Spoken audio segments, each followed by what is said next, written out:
मैं अवितेज और आप देख रहे हैं अवितेज फंवर्क&टेक सॉल्यूशन। फ्रेंड्स, मैं आज आपके लिए लाया हूँ जियोनी का f103 का कॉम्बो।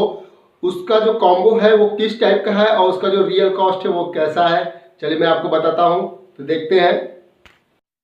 हेलो फ्रेंड्स, मैं अवितेज और आप देख रहे हैं अवितेज फंवर्क&टेक सॉल्यूशन। फ्रेंड्स, ये आप देखिए, ये आप देख रहे हैं जो सेट का जो फोल्डर है, ये जियोनी f103 का फोल्डर है। और इसका मैं जो डिज़ाइन है, जैसे कि सेट के अंदर किस डिज़ाइन में लगा हुआ है, तो ये देखिए नीचे से इसका पूरा कनेक्शन दिया हुआ है, ये पूरा पत्ते के थ्रू। और ये पत्ता जाके आपका डिस्प्ले में, मतलब सर्किट बोर्ड में फिट होता है, क्योंकि पूरा पूरा जो पत्ता है वो डिस्प्ले का पत्ता है। उसके बाद ये जो सेक्शन पूरा जो देख रहे हैं स्टील में, ये पूरा डिस्प्ले है। उसके बाद ये ब्लैक कवर जो कर रहा है, यहाँ पर देखिए, ये आके ऊपर, ये ऊपर का हिस्सा जो है आपका टच का है, और ये टच के लिए पत्ता दिया हुआ है। ये पूरा का पूरा कॉम्बो है। इसको बोलते हैं हम लोग फोल्डर बोलते हैं, कॉम्बो फोल्डर।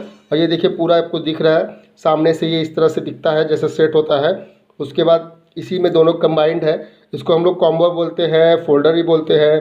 और ये है जियोनी का f103 का।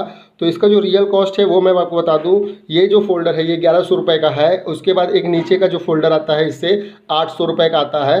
और जो आज का रेट चल रहा है ये आपका जनवरी 2019 का। आने वाले समय में इसका रेट गिर भी सकता है और बढ़ भी सकता है। तो आप देख सकते हैं, अगर आपका कोई जियोनी का f103 का फोल्डर हो और टूट गया हो तो आप इसे देख सकते हैं। तो ये मैं फिटिंग करके 1400 रुपये समथिंग लूँगा, क्योंकि 1100 का फोल्डर है तो 300 रुपये मैं सर्विस चार्ज लेता हूँ मिनिमम।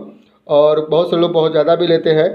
तो देखिए, बहुत ही आसान है। अगर आपका फोल्डर टूट जाता है और आप लगाना चाहते हैं घर बैठे अपने हाथ से, तो आप लगा सकते हैं।